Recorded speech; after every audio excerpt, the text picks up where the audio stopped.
When I stepped outside to gather footage to use for this film, I had no idea what I was doing or what I might come home with. How the hell do you make an essay film? I was vague. I was feeling confused, vaguely knowing what I meant to focus on. My last resort was to step outside with a camera and figure it out there. I decided to go to Ground Zero. I started walking down West Broadway with my camera and immediately noticed several things. 1. People will get impatient if you're walking too slowly and checking your camera on a crowded sidewalk. 2. People felt entitled to talk to me because they could see my camera. At least that's what I told myself. A construction worker and security guard both addressed me, one of them asking me how I was doing, and a few more muttered something unintelligible as I walked by, which somehow happened more often than when I walk without a camera. Was this simply street harassment, or was the camera sparking some type of connection between me and some strangers? I'm tempted to say it might have been both. But what about the camera encouraged this response? Of course, I also caught a few strangers giving me dirty looks for having my camera remotely pointing in their direction, even if it was off and just hanging around my neck. I also underestimated how self-conscious I would feel pointing my camera at people and recording them, walking around when maybe they didn't want to be recorded strolling in Tribeca. Guess what? I remember thinking. Whether you want it or not, or whether you know it or not, you forfeited your right to privacy the second you stepped out of your apartment and out into public domain. Cameras are recording you right now and you don't even know it. Or rather, you do know it, but you don't care. So why is an extra camera pointed in your direction any different? And while that raises a whole other question on the ethics of photography and surveillance, I kept walking.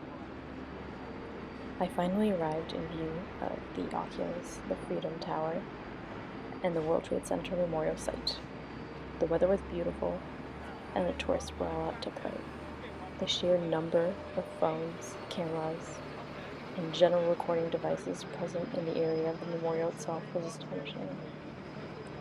I took some time to photograph and film some people, taking photos of each other and selfies in front of the memorial, which propelled me into having a mental debate with myself, centered around the question, why do we take photos, and how come photography has grown so much to play such an essential part in our lives? Immediately, a couple of reasons came to mind, such as documenting experiences and recording memories.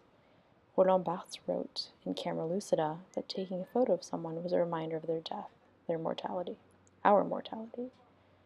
But in an age dominated by the normalcy of maintaining an online presence, as well as projecting a particular self out to the world, it would be naive to assume that there is no other reason behind our constant picture taking.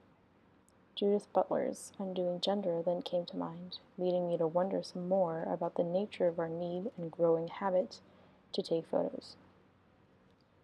In her text, she argues that gender can be seen as a role, a performance that binary normative societies push on citizens, writing, "What I call my own gender appears perhaps at times as something that I author, or indeed own. But the terms that make up someone's own gender are, from the start, outside oneself, beyond oneself in a sociality that has no single author." Isn't that reflective of social media platforms today? Using those platforms is extremely freeing for some, who find it easier to express themselves or to interact, but others find themselves alienated by the false realities and narratives that carefully curated, aesthetically pleasing Instagram feeds project. Social media has become a great tool of interaction, promotion, and entrepreneurship, but when it comes to its personal use by regular people, it seems to have set even more expectations in terms of what should be shared and what shouldn't be. Expectations which are not reflective of the reality and complexity of life. In that, there's a parallel to Butler's argument, one that suggests that picture taking is part of a performance to try to fit within a community not defined by those who experience it, but rather designed by expectations set by all of us, by each other, metaphorized by a circle of mirrors pointing at each other, keeping each other in check. This internal debate also had me wondering about Michel Foucault and his theory about the panopticon in Discipline and Punish. His argument stems from a theoretical society in which the government can observe the population's every move, and the population is aware of that. The balance is kept because the population is aware that they are being watched, and therefore, if they do anything illegal, they will get caught. Thus, it is through this psychological game that crime moves slower, and the government only needs for the people to believe they are watched to keep crimes from occurring. Both the photographs we take and the proliferation of surveillance cameras allow for a system of surveillance of populations to be put into place by the governments and authorities by using the threat of photographs and surveillance footage to stop people from committing crimes. Much like in the theory of the Panoptic Society, I decided to step into the eye, the oculus, and go full conspiracy theorist there while I thought about TV shows I had watched, which featured some crazy discovery that confirmed that the US government was spying on its citizens. In Scandal, the software used to monitor Americans was called Thorngate. The series Black Mirror promises that what could be interpreted as a frightening present or future for the age of technological advancement we live in. The debate of privacy versus security has thus become increasingly relevant. Are photographs innocuous, or are they weapons?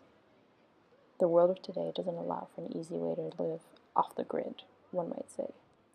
In fact, in today's hyper-connected, oversharing world, when that expression is used, it often has a negative connotation associated with it, a sense that someone is hiding something. Society has conditioned us into thinking that putting all of our information, private lives, out there is normal and even desirable. So for our future, should we be worried?